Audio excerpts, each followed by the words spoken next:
ರಾಜ್ಯಾದ್ಯಂತ ಮೈಕ್ರೋ ಫೈನಾನ್ಸ್ಗಳ ಹಾವಳಿ ಹೆಚ್ಚಾಗಿದೆ. ಇದನ್ನ ಸರ್ಕಾರ ಉಸ್ತುವಾರಿ ಸಚಿವರು ನೋಡ್ಬೇಕಲ್ವಾ? ಸರ್ಕಾರ 2,000 ರೂಪಾಯಿ ಗ್ಯಾರಂಟಿ ಕೊಡ್ತಾ ಇದೆ.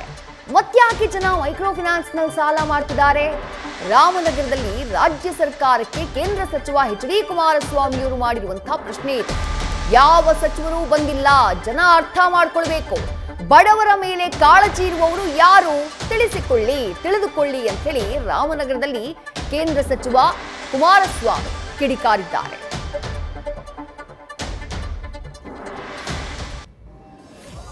ಸರ್ಕಾರ ನೋಡ್ಬೇಕಲ್ವಾ, ಜಿಲ್ಲಾ ಉಸ್ತುವಾರಿ ಸಚಿವರು ನೋಡ್ಬೇಕಲ್ವಾ, MLAಗಳು ನೋಡ್ಬೇಕಲ್ವಾ. ಇವತ್ತು ರಾಮನಗರ ಜಿಲ್ಲೆ ಒಂದೇ ಅಲ್ಲ, ಇಡೀ ರಾಜ್ಯದ ಪ್ರತಿ ಭಾಗದಲ್ಲೂ ಮೈಕ್ರೋ ಫೈನಾನ್ಸ್ನ ಹಾವಳಿ ಯಾವ ಮಟ್ಟಕ್ಕೆ ಬಂದಿದೆ. ಈಗ ಅದೆಂಥದ್ದು ಗ್ಯಾರಂಟಿ 2,000 ರೂಪಾಯಿ ದುಡದಂತೆ ನಡೆದು ಕೊಡ್ತಾವ್ರಲ್ಲ, ಅದು ಕೊಟ್ಟ ಮೇಲೆ ಮತ್ತೆ ಯಾತಿಗೆ ಮೈಕ್ರೋ ಫೈನಾನ್ಸಲ್ಲಿ ಸಾಲ ಮಾಡ್ತಾ ಇದ್ದಾರೆ ಜನ?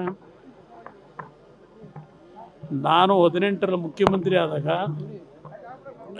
ಯಾವ ಒಂದು ಬಡವರು ಪ್ರೈವೇಟ್ನಲ್ಲಿ ಸಾಲ ತಗೊಂಡಿರ್ತಕ್ಕಂಥದ್ದಕ್ಕೆ ಒಂದು ಬಾರಿ ಋಣಮುಕ್ತರನ್ನು ಮಾಡಬೇಕು ಅಂತ ಹೇಳಿ.